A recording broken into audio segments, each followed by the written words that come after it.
On sait aussi que l'ancêtre du Limousin actuel, de format plus petit, s'est adapté dans les régions traditionnellement pauvres.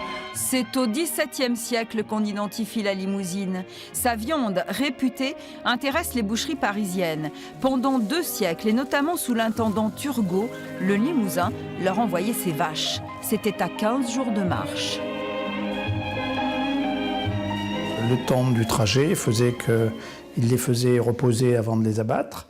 Et c'était à l'époque la seule solution pour approvisionner la région parisienne. En ces temps-là, la limousine ne pesait que 400 kilos, mais elle avait de grande qualité, adaptée au terroir.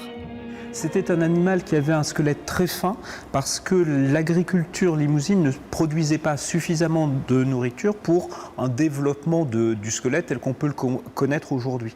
Mais du coup, ça donnait un animal très rustique qui avait un très bon rendement en viande et c'était un animal qui du coup était aussi très vif.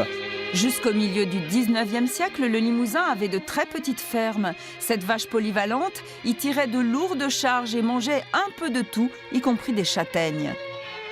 Puis de grands propriétaires terriens ont augmenté la productivité des cultures et modifié l'alimentation bovine. Mais ce n'est pas tout. L'arrivée du train fut une étape déterminante.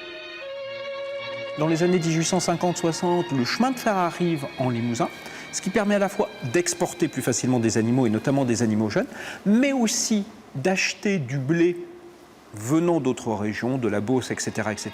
Donc du coup, les bonnes terres vont être mises en herbe. 1886, une poignée d'éleveurs crée le Herdbook Limousin qui fixe les caractères de la race.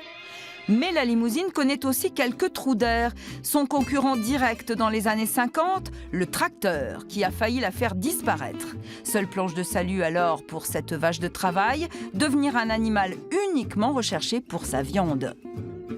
Dans les années 60, effectivement, c'est une race vue de Paris qui n'avait pas forcément le vent en poupe. Donc à l'époque, il y avait un projet de l'englober dans une race qu'on aurait appelée la blonde du Sud-Ouest. Mais là, à ce moment-là, il y a vraiment un groupe d'éleveurs, un noyau d'éleveurs, qui, entre guillemets, a dit non, la race limousine mérite de vivre par elle-même, pour elle-même. Et donc c'est à ce moment-là qu'effectivement, elle a été relancée. Un groupe de pionniers parmi lesquels Louis de Neuville crée en Limousin des lieux de sélection pour la race. Le plus connu, c'est le pôle de l'Anneau. L'élevage s'est développé en France et à l'étranger, où elle a été bien portée par Louis de Neuville, parce que c'est quand même lui qui a été l'ambassadeur de la limousine à l'étranger et qui a fait qu'elle s'est développée dans les années 60-70 et qu'elle est devenue d'une race régionale, aujourd'hui une race mondialement connue.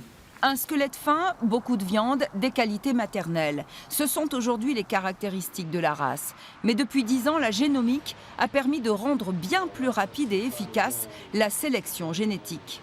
Dans son laboratoire de la fac de sciences, le professeur Julien a lancé la sélection prédictive. Ce que nous avons fait, nous, c'est d'adapter le séquençage de la limousine, du bovin en général, à la limousine, afin de pouvoir utiliser les caractéristiques de l'ADN pour faire de la sélection chez la race limousine.